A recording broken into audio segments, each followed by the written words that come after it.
Welcome, ladies and gentlemen. I am the Mouseketeer known as Stevie, and beside me is my co-host, the all-knowing crown jewel of Disney fandom, Cameron. We are just two dads raised on the mouse, here to give you tips, tricks, news, and overall entertainment for all things Disney. So turn us up in your pumpkin carriage, or maybe you're watching us on a magic mirror. But either way, we invite you to be our guest for an episode of Dadventures Around the Kingdom. Welcome, ladies and gentlemen. We are back for another episode of Dadventures Around the Kingdom. I'm sitting here with Cam, and today's going to be a little bit of a special episode. Cam, do you want to tell them a little bit about what it's about?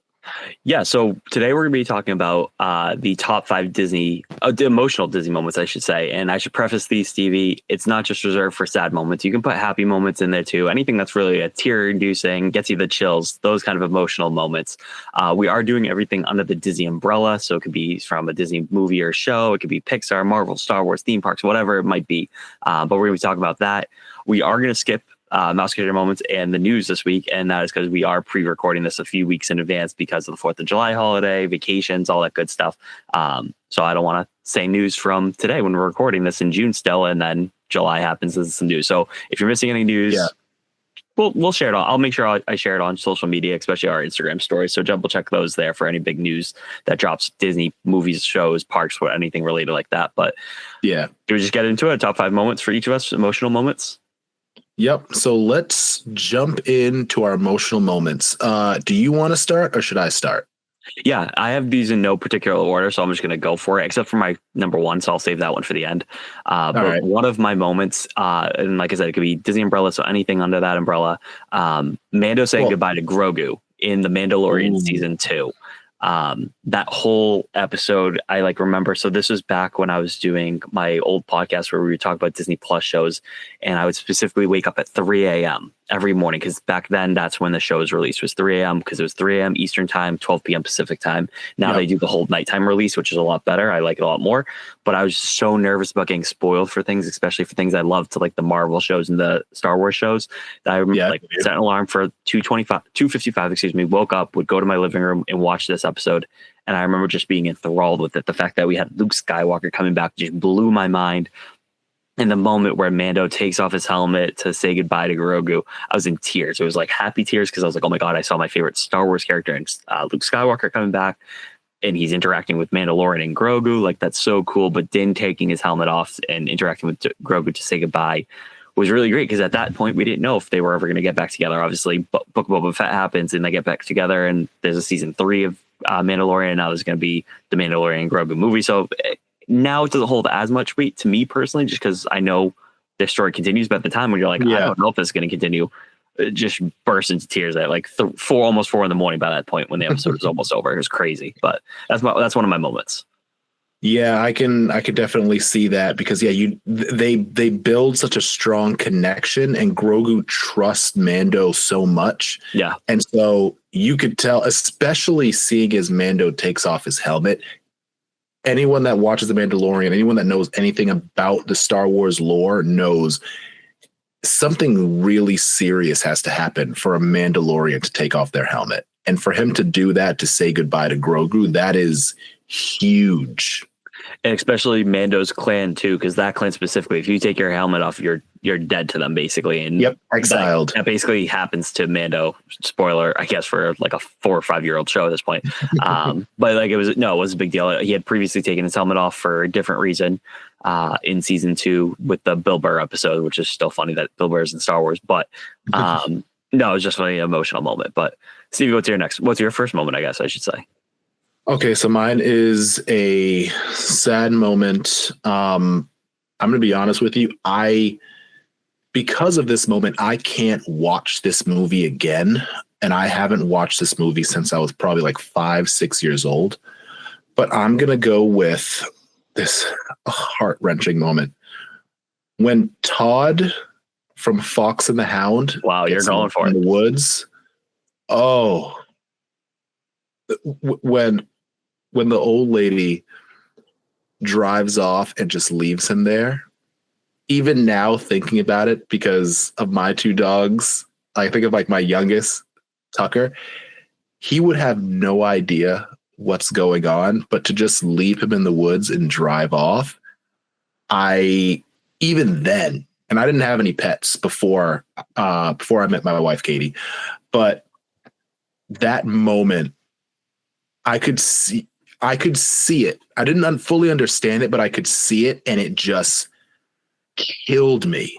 And even now, I cannot watch Fox and the Hound again because of that. Just that moment alone just rips me to shreds. Yeah. I have not watched this movie in years. It's not because of that moment specifically. It's just hasn't been on my radar. But yeah, that's terrible, that moment. And the fact that that's a kid's movie is crazy. But yeah, killed me. All right, Stevie. So Fox and Hound, that's a good moment. I'm going to go with my next moment. I would be shocked if you didn't have this one, because I think we've talked about it in a previous episode, but maybe it was like before an episode. But one of the most heartbreaking moments ever in a Disney and Pixar film is when Miguel and Mama Coco are singing "Remember Me," and Mama Coco remembers her father Hector. Oh my God! Because like that, I think you talked about that. I'm pretty sure it was on a podcast episode, Stevie, where like I didn't see the twist coming that like Hector was like Miguel's real grandfather, not De La Cruz kind of thing. Yep. And then when you figure out, oh my God, the connection is that's Mama Coco's dad, even though that becomes pretty obvious that's the whole case. But like I didn't put two and two together at first. Oh my God, I was just bawling in the theater. I was next to my wife Lisa at the time. I think we were dating when the movie came out. Still, we might have just got engaged, but just two grown adults weeping in Braintree at the AMC.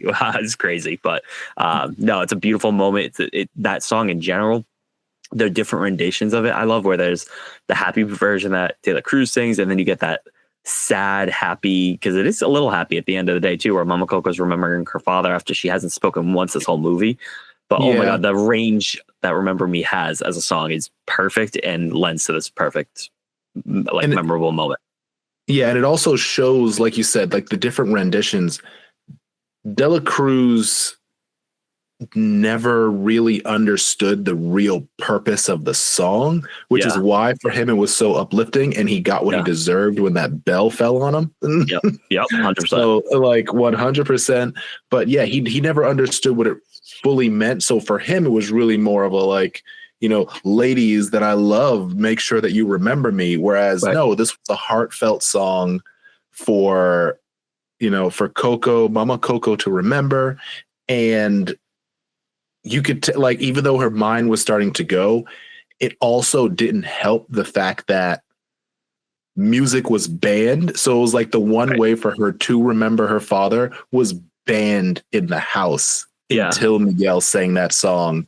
And it was just, that was a tearjerker. Honestly, I had that as one of my honorable mentions. I'm just glad that movie came out like before I had a kid, because if that movie came out now while I had Kylie, like I was crying in the theater, I think I would straight up have a panic attack, because like I've left Kylie for a couple weekends. Like I've gone to a couple bachelor parties. I'm going to my trip when you're listening to this, it'll be July. I'm going to Disney World this month, but that's the first time I'm going to Disney World without my daughter or my wife kind of thing. And even leaving my wife, like that song has a whole new meaning now when it's not just like love Lisa, but like leave my girlfriend is different from leaving like the mob to my child and my child at the same time. So like had this movie came out when I had a kid, I would have had a panic attack in the theater, just sobbing uncontrollably.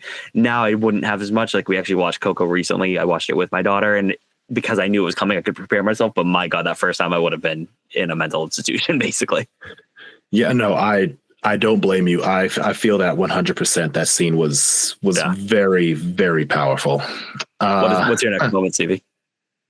All right. So my next one, this one hit deep. And for some, it might not feel like a sad moment, but for me, it was a very emotional moment. In Encanto, when I'm spacing on her name now. Main character Mirabel. When Mirabel tells her grandmother, so after the house crumbles to the ground, or even actually no, right before the house crumbles to the ground, and they get into an argument because she was just, you know, dancing around the house with her sister, who found out that she has all these other powers she can do with her flowers. And that scene of I'll never be good enough for you hit hard, because I have felt that sometimes, whether it is with family members, whether it is with, sports team coaches. Mm-hmm. There are times where you just feel like I'm trying my hardest and I don't know if others see how hard I'm trying, whether it is to just, keep things afloat, make sure that everyone's having a good time, make sure everyone's, smiling. Like they say, you never really know what's going on in someone's mind. But that moment of when she just flat out just put it all on the table, and it's just, I don't have powers. And I'm trying so hard for this family, and I'll never be good enough for you. And then, like, when the whole house falls apart, to me, I felt like that was her, almost like her emotional walls just completely coming down to be like, this is how I feel. And I don't care what anybody tells me about Encanto. Her grandmother was 100% the villain. Oh, I thank God. Okay, we're on the same page here. Yes. I hate Abuela. 100% the villain. All my homies hate Abuela. Abuela stinks, because that's the thing, Stevie. It's not just like how she treated Maribel, and Maribel was the one that like voiced, "I'm not good enough for you." I mean, Luisa literally had a whole song about it, surface pressure, where it's like, doesn't matter. Yeah. She had powers. It doesn't matter. All these expectations on her. It's still not enough. Isabella had to be perfect all the time, and finally she gets to let those powers fly, and her dress is all cool. It wasn't just Maribel.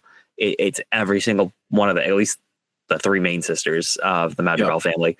Abuela can go kick a rock kind of thing. I feel bad for her. I feel bad for her losing her husband, but my God. Also, she was terrible. I know this isn't what like most like evil people in Disney kind of thing. Her being a jerk to her son, Bruno, get lost with me, miss me with that stuff. No, that's a great pick. Yeah, that's emotional, and it sucks, especially when you're feeling like you're not enough. Yeah, it cut deep, and it just showed everybody in that family felt like they were under the grandmother's thumb. Yeah, of she was, and you could tell she milked every bit of it, where like the whole town came to her. She loved being the important one that everybody came to, and she put the pressure on everybody to kind of like, I run the show here. I am the matriarch. But then again, at the same time, like I understand, if you're raised that way of you respect your parents, you respect your grandparents, and it's almost like, and I know some people where in some families, if mom says yes, but grandma says no, it's no. Grandma trumps mom regardless. And yeah, she put the emotional burden that she put on that whole family was so rough. And you could see it on Abuela's face when she said, "I'm not good enough for you." It was almost like that was the first time that anybody had really spoken back to her, and she did not know how to react. So that scene like was another one, like heart like jumping out of my chest, and I was like, I know how she feels. For sure. Okay, so I thought maybe you'd have Coco. You didn't. It sounds like you don't have that Coco moment. Is that fair to say? Miguel singing to Mama Coco, that was an honorable mention for me. Okay, let's see if this one is in there. I couldn't pick just one moment, so I'm just going to loop this all together. But I'm going to say the entire ending of Toy Story 3. The incinerator scene kills me every time. But in like, because now it doesn't as much, because I know the MacGuffin, like they're not going to die. The aliens are going to save the day. Thank God. But my God, in the theater, I was sitting there. It was me, my dad, my mom. I can't remember if this came out when my sister was still alive. I think she was. So she would have been there. My cousins, Cassandra and Tyler. So many family members were all sitting in a row. And I was just shocked because I thought these toys were going to die. And I was losing it. I was like, oh my God, this is how they're going to end it. Because at the time we thought Toy Story 3, we thought that was it. And then they got saved, and that was great. So that was a sad moment. But then also the moment where Andy is like giving his toys to Bonnie and is reflecting on each of them and telling them like telling Bonnie the story of like their characters kind of thing, even though like he doesn't know they're alive, whatever. But that was beautiful because this movie came out right around when I was going to college. It was a little bit before I went. But I just have such a fascination and love for the Toy Story franchise. It started the year I was born in 1995, so I grew up on it the whole time. So when Andy's going off to college, like I said, I think I was a sophomore, junior, maybe in high school. So I was getting around to that age. But like him giving up the toys, again, thinking this is it. This is the last Toy Story ever we're going to get.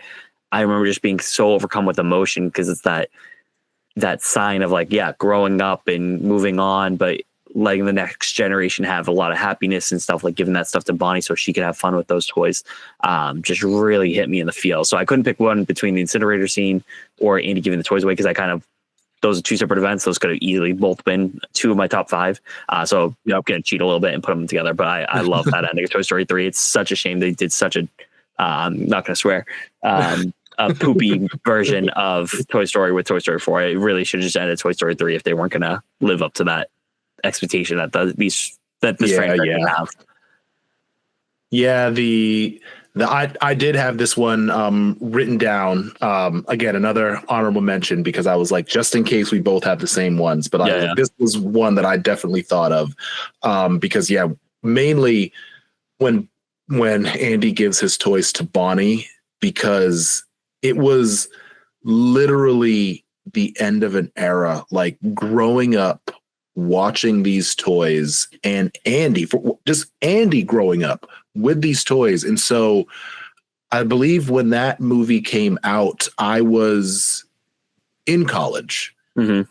So like again, another situation that hit her hard because I'm just sitting there going, you're really growing up. You're letting go of those toys. You're giving it to the next generation. And just to see them split, like you're telling me Woody is not Andy. Mm-hmm.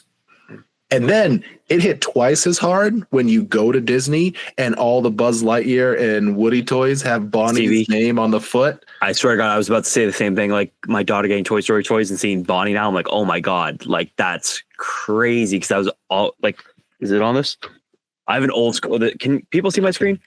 Yeah. This is they didn't have Andy back in the day. This is like one of my favorite collectibles. My like grandma found it in the attic. This is my like original Woody stuffed animal that I keep next to me on this desk here. Like this is straight up Christmas 1999. I was 4 years old. My uncle's ex-girlfriend, Heather, gave this to me. There may be a video where I'm just yelling, Heather gave me a Woody. Heather gave me a Woody, which is very funny innuendo. But as a 4-year-old, I literally just met this guy, this toy.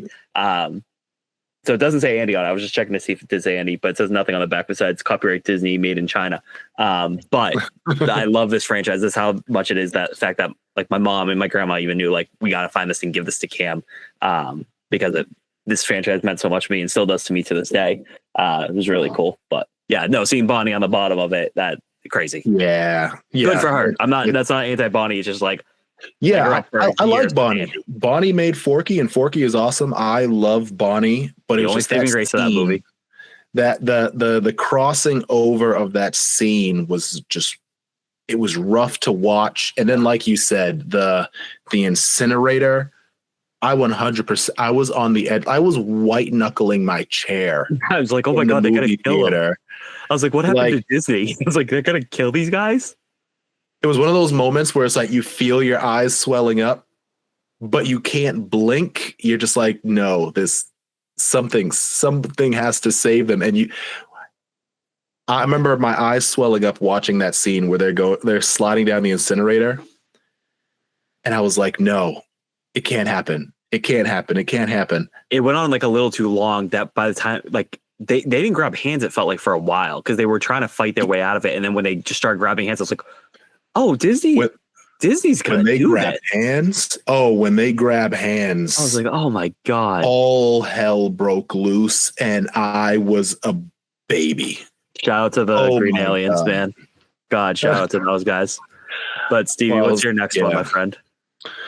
All right, so for my next one, I'm gonna go with a happier one. This is a moment that I'm sure for you, I don't know if you have it written down, but I'm sure for you, this was a very emotional moment. I'm gonna be honest with you. I only have out of this list, I made five actual ones, and then I had 4 honorable mentions. Only 2 out of these 9 were happy to me. Not a single other one was happy. So we'll see where this is. So this was a happy moment. All I'm gonna say is on your left. Okay. So I did not have this down. I did have as one of my honorable mentions, because I didn't want to do 2 of them. I had Cap getting Mjolnir, but continue with it's yeah. Endgame, when you just like it seemed like all was lost. I mean, Cap he's limping. He's got half a shield. Mm-hmm. It is not looking good. Everything is coming at him. Thanos is just like, all right, boys, let's just clean this up, finish what we're doing, and let's get out of here. And then when you hear that almost like old school breaking up walkie-talkie, that crackle, dude. Oh, so good. On your left. And I remember I didn't go to opening night of Endgame. I went maybe like a week or so after. And even then, that on your left moment, there are videos of people that were there opening night, lost their minds. Yeah. I've watched buzzer beaters in person, NBA games. I've seen Hail Marys. I mean, we are from New England. We have watched Tom Brady do amazing things, and none of it equates to that on your left moment where it was like, this is about to be epic. Yeah. I agree. Like him, like Cap picking up the hammer, that was an amazing moment on its own. But then it was like, everything is doomed. And it was almost like on your left was like the Avengers just pulled out the reverse Uno card and said, no, that's not how this is happening. For sure. That huge emotional moment. I will absolutely agree with you. I saw it opening night, 7 p.m. on a Thursday for opening night for Endgame. It is the greatest live experience I've ever been to. Stevie, you talked about sporting events you've watched. I've been to 4 AFC championship games where the Patriots have won. I've been to 5 AFC championships. I've seen my boys win 4 of them. And not a single moment out of those 4 championship wins to send my favorite team to the Super Bowl ever compared to any of these moments in Endgame, specifically Portals with on your left, with Mjolnir going to Cap and Cap being worthy. Every part of it, every little thing that happened in that movie was the greatest movie-going experience of my life. I remember I actually saw it twice that weekend. I saw it on a Thursday, and then I saw it on a Sunday, I think, with my friend Kevin. And it was, both times were just goosebumps, awe-inspiring. Nope. I've actually saw Endgame 7 times in theaters. That's how much I loved it. And probably up to like the 5th one, it still, like, for me, it was goosebumps every time. But like the fan reactions of people like hooping and hollering and stuff like that. Whooping and hollering? I don't know what that word is. Hoopla. Well, yeah, like people were just freaking out up until like the 5th time. It was like that. And then you had the 6th and 7th time where you had the nerds that were just trying to push this over Avatar at the time. Because screw James Cameron. But we were just trying to get over there with the ticket sales at the time. But no, it's incredible every single time. And there's so many moments from that. I'm going to stick with Marvel for my next one, if that's cool with you. This was what was tough is I had basically a bunch of Endgame moments. I narrowed them down for honorable mentions, and this is the reason I didn't put any Endgame in here is because I had another MCU moment that I put in here. Probably one of my favorite ones. I hope I don't cry right now. We'll see what happens. But it comes from my favorite show. I think I mentioned this. My favorite show in Disney, anything Disney umbrella, is WandaVision. I'm obsessed with that show. And this moment comes from episode 8 of that show called, the episode is called Previously On. This is the penultimate of the episode of the show where Wanda, geez, I don't even know where that was coming from. Wanda travels deep into her memories. And she basically just gets punched in the face with every memory, like with her trauma kind of thing for everything that she experienced throughout her life. The one that gets me the most is it takes place like I'm assuming some point after Avengers Age of Ultron. In that movie, for people that know, she loses her brother Pietro against Ultron in that fight, and he dies. And in this scene in the show, Wanda's sitting on her bed, and and Vision's there, and they're kind of processing like the death of Pietro and losing her brother in that movie. Yep. She's really depressed. She's sad that her brother passed away. And the greatest line I think ever spoken in any book, media, film, whatever it might be, any medium ever, was Vision looking at Wanda and being like, but what is grief if not love persevering? I know I've mentioned on the show literally today and previously, like my love for Disney has been lifelong, and it really helps me feel connected with my sister who passed away. And Avengers Age of Ultron came out like almost a year to the day after Marissa passed away. So in 2015 it came out. That's why in 2014. So I remember Pietro dying, and I remember like taking that like and thinking about that, because I was like, you know what? You don't really see a lot of like sibling death. You know what I mean? In movies, unless it's like older people. Like you see in Disney, you see a mom or dad die every 5 seconds on a screen. There's jokes about it. Kind of like that's like the baseline of most Disney movies. Yeah, but you don't always see a sibling die. Like I know Big Hero 6 has that and stuff like that. But not only to get the moment of Pietro dying, but the fact that so the movie came out in 2015. WandaVision was 2020, 2021 maybe. I know it was like pandemic-ish time. I think it came out in 2021. So to have that moment explored 6 years later, after Age of Ultron came back, was really cool, because not only do you not see like sibling death a lot in movies, I feel like, but you don't see the grieving part of it at all, especially with like, Wanda is essentially was maybe a little bit older than me. If you put timeline wise, like she was probably, I don't know, if I was 20 in 2015, I would guesstimate Wanda's like 25, 26 or something like that. So let's have somebody close in age going through that grief. And I know it's a movie and a show, whatever, but like it was a huge moment for me. I remember just bawling my eyes out when that happened. But that line, but what is grief if not love persevering, is so true for anyone that's lost anyone. So shout out Vision for that quote. Shout out to the script writers, everyone who involved in the scene, because everyone just sold it. Bettany sold it, and Olsen sold it. So good for them. And yeah, one of my favorite moments ever. One of my favorite emotional moments ever. Yeah, that was very, very deep scene. And it also shows just like time may pass, but when you have such a great loss, it never really leaves. Yeah, and it should if it's that good. So I've always connected with Wanda because of that. So shout out my girl Wanda. Hope she's back in the MCU eventually. Yeah, I hope so too. And I mean, and I'll even say like Wanda is one of those MCU characters that she is an embodiment of just grief in general, grief over her brother, grief over Vision. Yep. I mean, Multiverse of Madness, was grief over the sons that she never really had. Yeah. And it just shows how all of that grief, if you don't address it, if you don't deal with it, can just put you over the edge and put you in a dark place.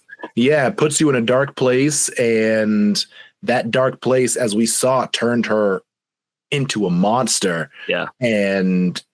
But Vision helped her handle a portion of her grief. And then she tried her best to handle the grief of accepting Vision was gone, but there was no one to help her with the loss of her children. And so it's like, that MCU did a great job. Like you said, all the actors, everybody, that show was really good. And she portrayed it very well.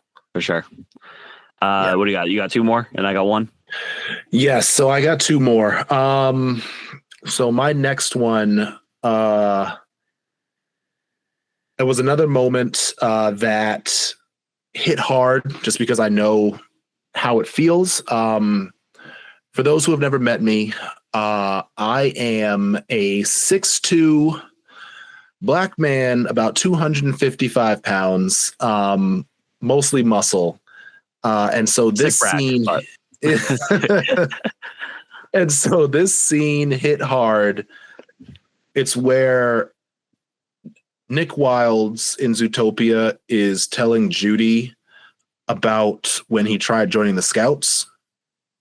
And he pretty much told her, if all they're going to see is a predator, is a monster, mm-hmm. then that's all that I'm good for. Mm-hmm. And so the reason why that hit so hard is because, I mean, just in America in general, we still have people that hate, whether it's race, et cetera, ethnicity, all of that. And you have some people that will look at you a certain way. They don't know you. Again, it's the don't read a book by its cover. They mm-hmm. do not know anything about you. They don't know what kind of person you are, but they see you and they just think that you are a specific category, a specific type of person. And I've had moments like that throughout all my life. I remember in college, I would always get weird looks because I have a degree in game design and development. I could make video games for a living if I wanted to. Mm-hmm. And sitting in class, I remember all the other kids would just look at me weird, mainly because they saw, oh, this kid who plays sports, goes to the gym. He's not really one of us. He's not a computer nerd like the rest of us, not knowing I love computers. I can do anything that they can do. And so it would always be tough for me to connect with them because it would be one of those situations of, oh, it's Friday. What are you guys doing tonight? Well, I'm going to, a party, I'm going to go, talk to some girls, have some drinks, etc. And for them, it was more of, we're going to play, D&D, Magic the Gathering. And it's like, I would never judge them because I'm like, if that's what you like, if that's what you find fun, but I could always tell that they were judging me like, oh, he doesn't take game design seriously. He doesn't take computer science seriously. And so that's just one of the moments, like many moments, but this Zootopia moment with Nick saying like, if this is all they're going to see, and that it hit deep because there are a lot of people that feel that way. Like people are going to see you one way and it mm-hmm. doesn't matter how you show your true colors. It's almost like they've decided what they feel you are. And that's not going to change. Yeah, you're stuck there. It sucks. Yeah. It sucks sometimes. I mean, for some of them, it's like, you know what? Forget you. I'm just going to, go on living my life happy and doing what makes me happy. But sometimes, it does hurt. And you could see in that scene, like for Nick, it hurt and it still stuck with him years later. Yeah. No, for sure. That's a great moment. Thanks for sharing that, Stevie. That's great. Well, not great, but thanks for sharing it. That was nice. Yeah. All right. Do you have a happy one for your last one? Because this has been a bummer, man. Holy shoot. I got a happy one. You got a happy one? All right. I got a happy one. My last one is another sad one. Yeah, we'll figure it out. So do you want to end on the happy one? Let's end on the happy one. I've been just picturing people on the car just be like, oh my God, these two poor people, just get a life. having a nice tearful. So this one is sad, but it does have a little bit. So yeah, my last one, it's sad, but it does have a little bit of a happy side to it. It is from Inside Out when Bing Bong says, "Take her to the moon for me." You bet. Goddamn. That was it was so like it was such a sad moment because Bing Bong wanted nothing more than to spend some more time with her. Mm-hmm. From them being best friends, he's like, I was the imaginary friend. I was her everything. And then, she just grows up and, I kind of fall by the wayside. And he understood, my time might be gone, but she needs joy in her life. I will sacrifice all like myself. And so like when he fades, it hurt so bad watching, because it's like I understood what it's like. You know, sometimes you just have to let go so people can really thrive. And then even now, being a dad, I know Jazz is going to grow up and I hope do amazing things. Mm-hmm. And I can't always be there for her. Mm-hmm. And there's some times where it's going to be like, you know, I need to let you go so that you can really spread your wings and fly. And so I kind of see myself in that moment, because I know one day that's going to come, and it just gut punches me even more that I'm a father now. And so, yeah, when Bing Bong fades and just that line of "take her to the moon for me," yeah, oh my God, it's happy. It's happy tears. Maybe that's the best way to put it. It is happy tears. Do you know what's so messed up, Stevie? So Funko, I'm pretty sure this is real, but I know one of them for sure is real. Funko, when that movie came out, like I think it was like a Hot Topic, maybe. Like I don't know why I just remember it being a Hot Topic. Yeah, it is. I'm looking it up now. Hot Topic made a Funko Pop of Bing Bong, and it was a Hot Topic exclusive where it was just a clear, like translucent Bing Bong, as if he just like eated himself and disappeared. And then there's a rumor. I don't know if this is official or not, but like for this year's San Diego Comic-Con, which is coming up like literally in a couple weeks from now when you're listening to this episode, supposedly there's a exclusive one where it's Bing Bong with tears in his eyes, and he's half like in color and then half in white, and there's going to be a little speech bubble coming out of his head, because that's a new thing Funko's doing now, that literally says "Take her to the moon for me," okay? And that is so messed up. If you buy that Funko Pop, you just like sad things, man. That's so depressing. If you own that Funko Pop, it's a beautiful moment. I can't have that in my house, reminding me of one of the saddest moments in a Pixar movie. That's I would cry every time looking at that. It God. Oh, Bing! I love Bing Bong. But it's like you said, Stevie. It's like we're dads. I know Bing Bong's not Riley's dad, but like we do anything for our little girls, right? So like, yeah. Oh man, I got it. All right, let me make this a little happy, maybe. Yeah, give me something happy. The final moment I have a couple honorable mentions. I'm going to breeze through it. Let me breeze through those real quick. I had the Captain Mjolnir. That was an honorable mention. Walking to the Imperial Star Destroyer in Rise of the Resistance just makes me so happy. I can't even describe it. Sad ones. Married life scene in Up. You know it. You hate it. It's depressing. We'll move on. And then Kylo killing Han Solo in The Force Awakens. Those are my honorable mentions. But my number one that I had comes from the finale of Happily Ever After, the fireworks show at Magic Kingdom, especially when you're surrounded by your friends and family.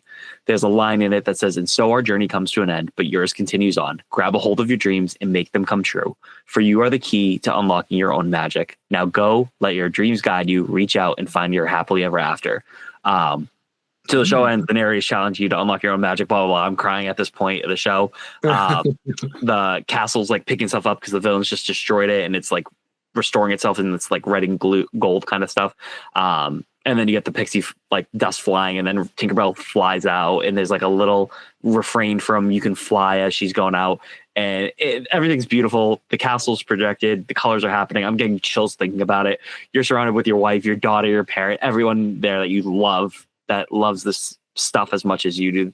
You just had a great day at Disney parks, and you're just surrounded by pure happiness. I remember when Wishes, which is the old fireworks show, left for Happily Ever After, and I loved Wishes as a kid, and we actually went to Happily After like maybe by happenstance, maybe like the first or second week that it was like a thing, and immediately I was like, Wishes who? This is the greatest firework nighttime performance. I still love Fantasmic, that's my favorite, but like by far Happily Ever After is the perfect chef's kiss to your day at Magic Kingdom, especially when you're surrounded by friends and family that you know and love, and it's just a great moment. It's the happiest I am. I'm sad at the same time because like I'm not even sad. I'm like, it's happy tears. It's I feel so much joy and bliss in that moment. And it's something you can't capture. I've never been able to capture in other parts, but it's being there with my wife, my daughter, and that line just gets you, man, with the music and the colors and the lights. It's awesome, especially when your wife and your daughter love this stuff as much as you do. It's pretty cool.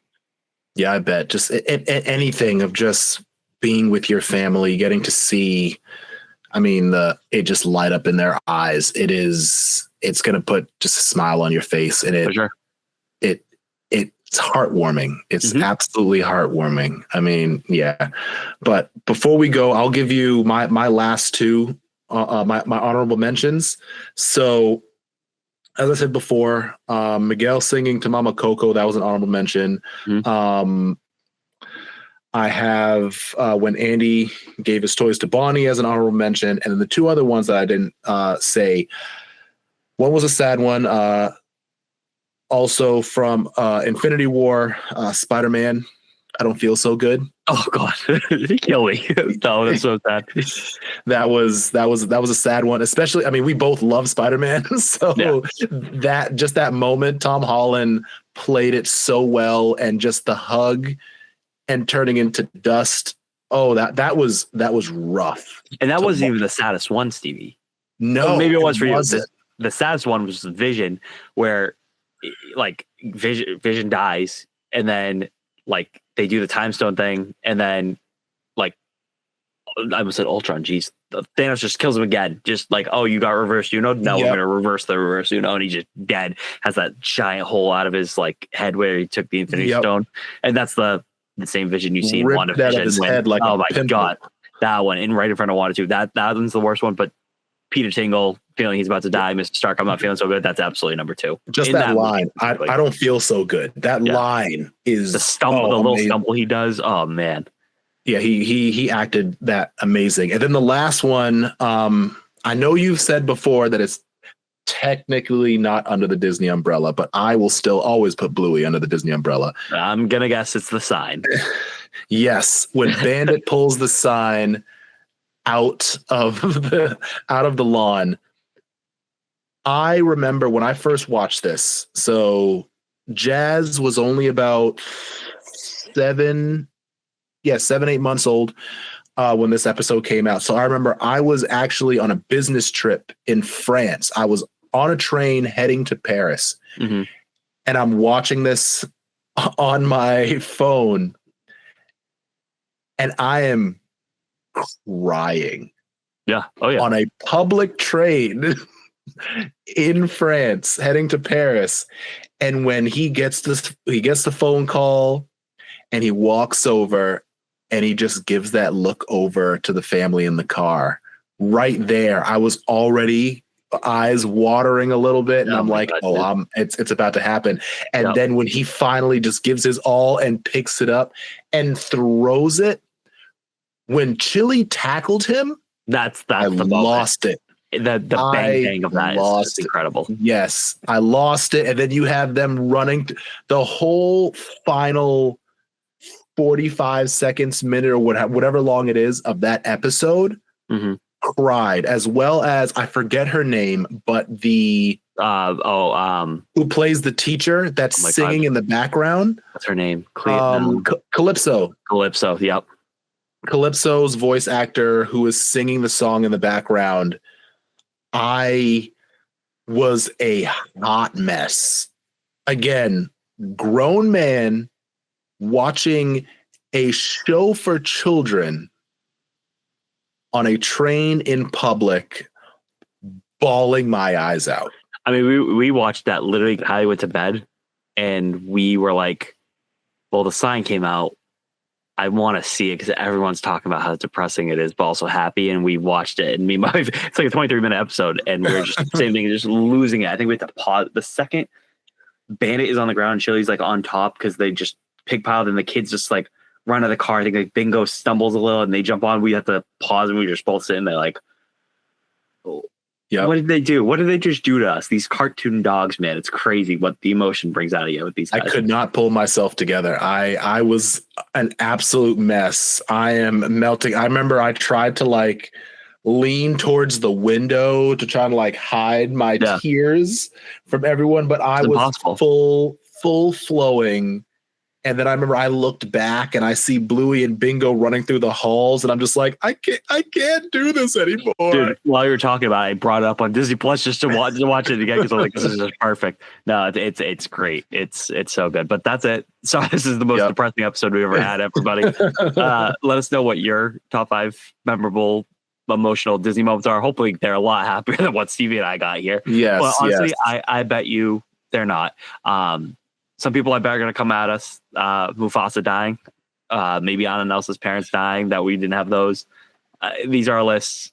I'm sad. Let's make ourselves happy with some happier Disney moments, because luckily Disney brings a lot of joy. As much as we're talking about these sad moments, I swear Disney brings us a lot of joy, and that's why we have this podcast. But Disney knows how to touch your heart. That's really what it is. Disney knows how to touch your heart, for better or for worse. You're going to feel something. Yep. Thank you, Disney, for all of this. 100%. Any of that last thing, Stevie, before we sign off for this episode? Nope. I think we're good. The people know. The people know we have feelings. We are dads with feelings. So take that however you want. 100%. We'll see you all next week with another pre-recorded episode of Dadventures Around the Kingdom. Thanks for listening. We'll talk soon. Bye-bye. Yep. Peace out, guys. Thanks for listening to this week's episode of Dadventures Around the Kingdom. You can listen to the pod on Spotify, Apple Podcasts, and YouTube. You can also find us on our Instagram at Dadventures Around the Kingdom. If you have any ideas for future episode topics you'd like to hear, be sure to DM us on Instagram or email us at datkpod@gmail.com. Again, that's datkpod@gmail.com. If you want to follow our host Stevie on Instagram, you can do that at StevieJenko. And if you want to follow me on Instagram, you can also do that by following at Magical Vacays by Cam. That's my travel agency page. If you're interested in booking Walt Disney World or Disneyland vacation at no additional cost to you, feel free to DM me on there so we can definitely talk and I can get you a free, no obligation quote. Again, thanks for listening to Dadventures Around the Kingdom. We'll see you next week. Bye-bye.